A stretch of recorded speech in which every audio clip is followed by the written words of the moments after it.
Саламатсыздар ма, оқушылар? Мен қазақ халық поэзиясының әйгілі тұлғасы, жырау, жыршы, өлең сөздің дүлдүлі Жамбыл Жабаев аталарың боламын. Мен 1846 жылы Жамбыл облысы Жамбыл тауының етегінде туылдым. Шыққан тегім ұлы жүздің шапырашты тайпасының ішіндегі екей. Әкем жапа кедей болғанымен, ат үстінде мығым найзагер кісі еді.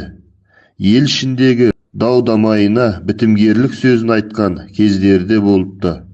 Шешем ұлдан мінезі байсалды, абысын ажын арасындағы беделді орайы келгенде өз жанынан қиыстырып өлең шығара беретін әдемі дауысты әнші кісі еді. Бозбала кезімнен ақ өскен ортамды ән мен жырға кенелтіп, тіптен көршілес қырғыз еліне де даңқым жайыла бастады. Осы кезде өрттей жалындап, жұрт аузына ілге бастаған кезімде Жетісудың дүлдүл ақыны Сүйінбайға жолығып, ол кісінің батасын алдым. Айтысқа жас кезімнен ақ қатыса бастадым.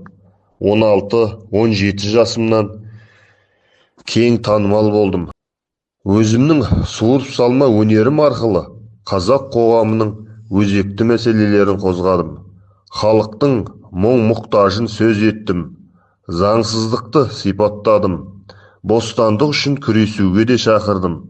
Сол кездегі Айкүміс, Бақтыбай, Сары, Сарбас, Досмағамбет, Шашубай, Құланаяқ, Құлмамбет сияқты белгілі ақындармен айтысқа түстім. Үнемі жеңіске жетіп отырдым.